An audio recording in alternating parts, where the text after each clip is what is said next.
Twyford. Thank you, Mr Speaker. I think my colleagues have set out pretty clearly Labor's position on this bill, that we're going to support it to the Select Committee,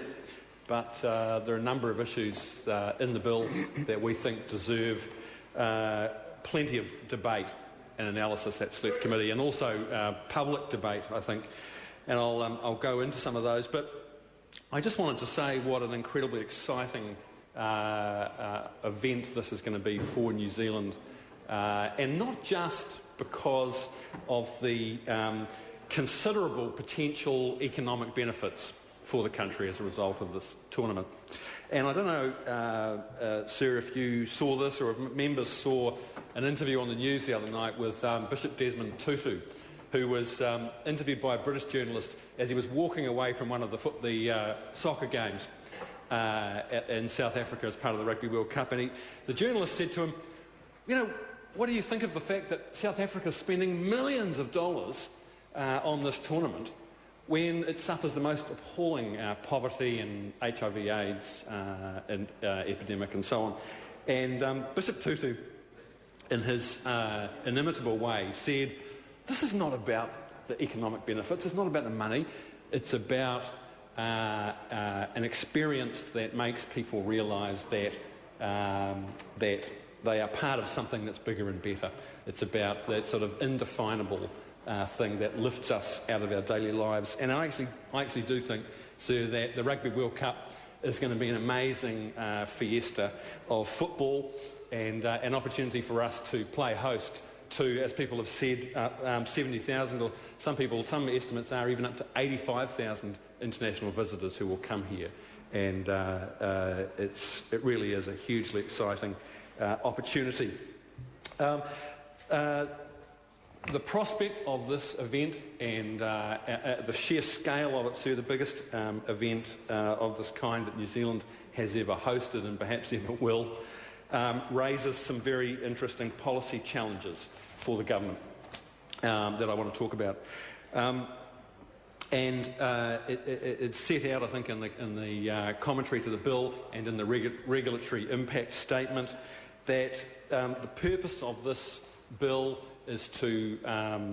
provide a kind of a time-limited parallel consenting authority to ensure that Rugby World Cup related activities, the construction of certain buildings, certain areas where people will gather, liquor licensing,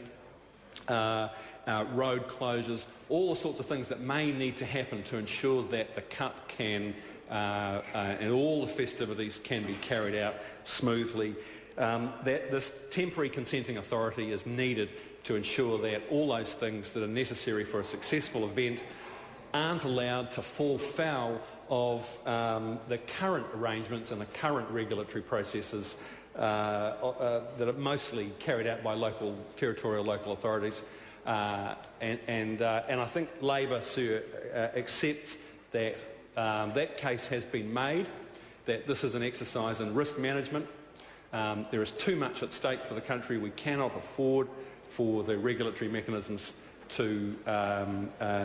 let down the planning and the organisation that's going to go into this event. My colleague Grant Robertson outlined some of the thinking that went into this process that is covered in the regulatory impact statement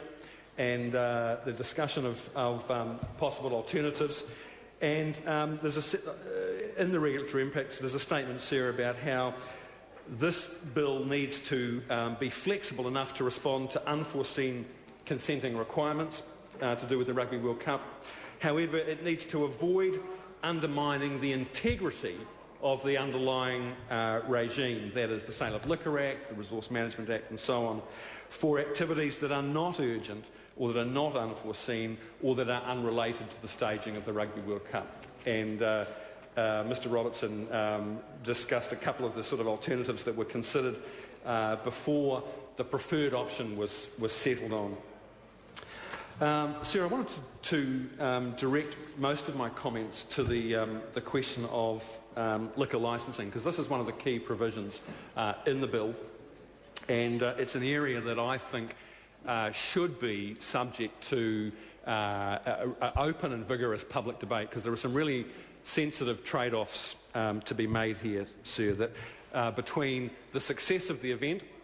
and minimising harm and minimising negative impact on the neighbourhoods and communities where supporters and fans of the Rugby World Cup will gather. Under this bill, sir, the special liquor licences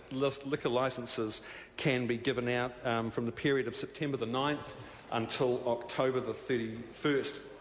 And these licences will replace the existing licences over that period and allow the bars to extend their size and the hours of operation.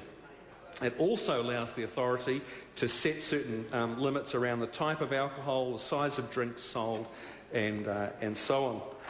And I note, sir, that the Legislation Design Committee, when it reviewed the early draft of this legislation, noted that these provisions, the setting up of the Special Liquor Licensing Authority, was inconsistent with the findings of the Law Commission's report on,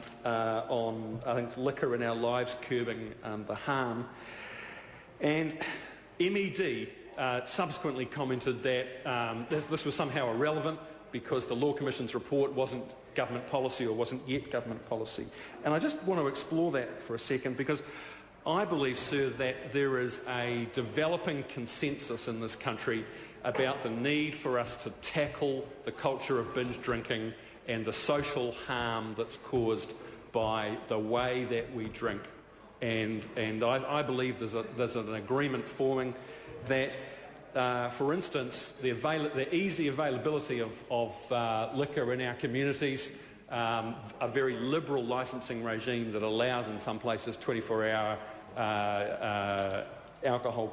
purchasing and very, very late closing hours, that this is linked to a lot of the kind of social harm that we see. We shouldn't, I think,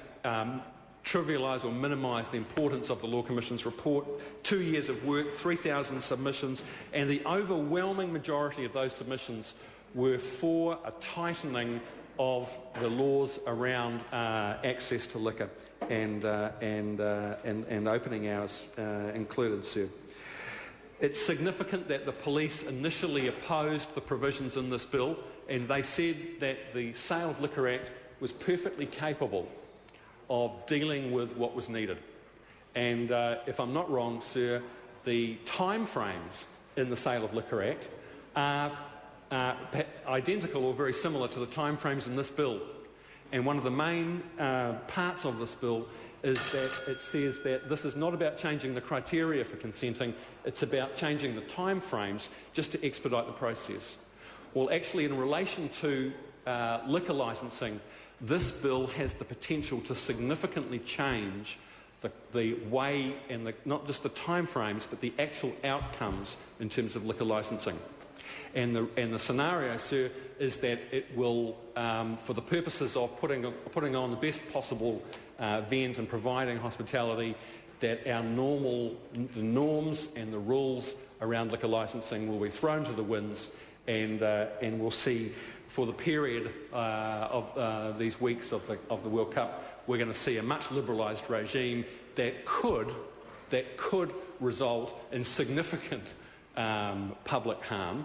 and I think that's something that the Select Committee is going to have to address. What is the risk? The risk, I think, is that a much more liberal approach for the purposes of the World Cup could lead to a slackening of the rules around serving minors and the consequences if the operators of venues break the rules. Similarly with serving intoxicated people, if those rules are slackened, and also the use of promotions and happy hours. If rogue operators are operating currently with highly restricted licences, will they, under this regime, be able to go and get a special Rugby World Cup licence that will loosen those restrictions?